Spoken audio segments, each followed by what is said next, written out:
Now for a really big and gut-wrenching question. Who or what causes evil to exist, to happen? Or even better, who or what is the creator of evil? Let's look at Isaiah 45. Verse 7 says this: "The one forming light and creating darkness, causing well-being and creating calamity, I am the Lord who does all these things." I mean, that sounds okay to most of us. I don't think it really bothers us much that the Lord who created light and darkness can cause well-being and create calamity. As much as we might wish Scripture didn't say that God creates calamity, something that might affect us, we accept it fairly readily. Oh, if it just were that simple. The verse we just read is from the New American Standard. It employs a translational method that's called dynamic translation.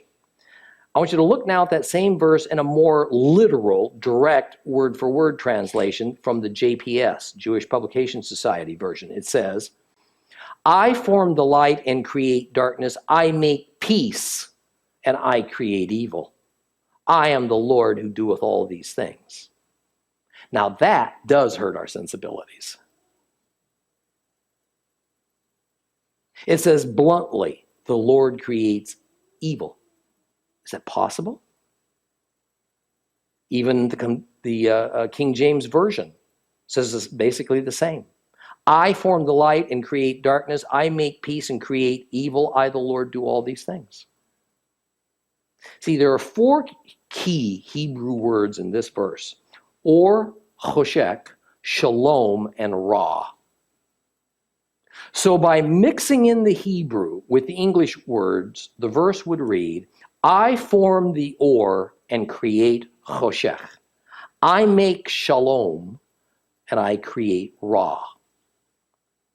Now, we've studied the words or and choshech, so we know that they are words denoting two opposite categories of the spiritual nature, good and evil.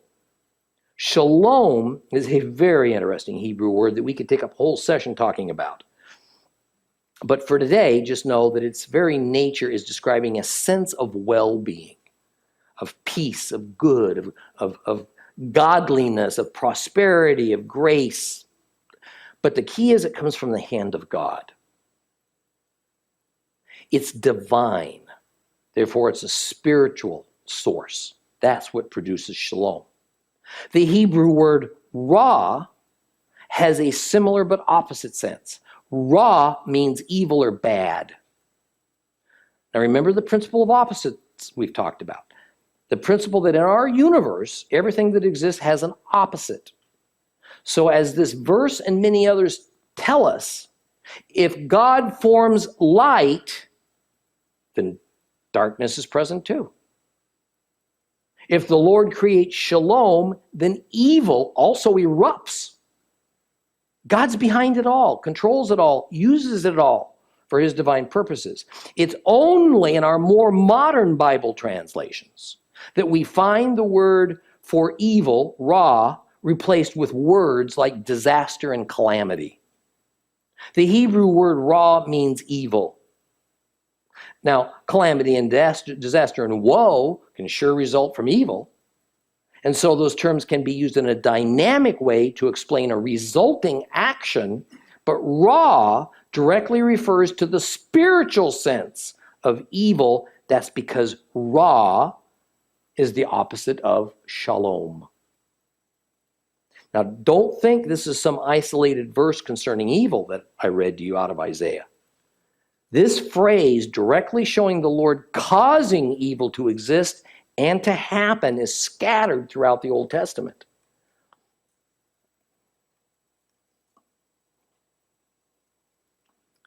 Amos 3:6. Yep, I was right the first time. Amos 3:6. "Shall the horn be blown in the city and the people not tremble? Shall evil befall the city and the Lord hasn't done it?" Lamentations 3:38. "Out of the mouth of the Most High proceedeth evil and good." So why does evil exist in our universe? Because God designed our universe as a universe of opposites. Thus, when God created good, evil came into existence as good's natural opposite. Here comes a key concept now in our lesson today. God did not create evil in the sense of God manufacturing it. God didn't turn to his right and create a big mound of good. Then he turned back to his left and created a big mound of evil. Evil was the result of his creating good and of placing that spirit of good into our four-dimensional universe, a universe of where everything must have an opposite. And one easier way to think about this is that when we can envision that evil is everything that God does not command or instruct. Evil is the opposite of what is called good by God. Now, I want to draw you an admittedly imperfect, but I think fairly reasonable analogy for you. It's like when we go into a room. Follow me here. We go into a room and we flip on a light. We flip a switch. Electricity flows through a filament in the light bulb. It glows, and presto, we add light to a room. But when we turn the switch the other direction to off, and the room goes dark, did we add darkness to that room? Did we put darkness into that room? Did the current in the light bulb reverse? Now it sucked all the light out of the room.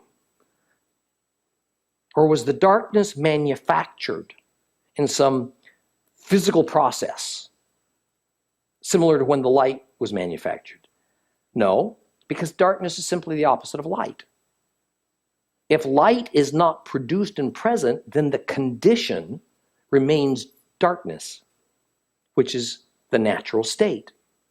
Darkness is not something that is made per se. Darkness is just the absence of light. In the same way, evil is but the absence of good. So let's briefly sum this up before we head to a conclusion. We live in a universe that consists of four dimensions: length, width, height, and time. But we know with that there are probably more dimensions than those four. However, those other dimensions don't seem to be a part of the fabric of our universe. Therefore, there are other universes that employ those other dimensions as their attributes. Spirit can be thought of as a dimension, but not of our universe, a fifth dimension. But nevertheless, it exists in living beings. We can't see it. We can't directly observe it because it's something from outside of those four dimensions. The Bible tells us that spirit was brought from somewhere else and put into us by God. The principle of opposites is a key foundational law of how our universe operates. The principle says that everything has an opposite. Due to the principle of opposites, evil exists because good exists. Evil was not created by Jehovah in the sense of it being manufactured. Evil's the result of God defining and creating good. Evil is a reaction to good. All that is not defined by God as good is evil.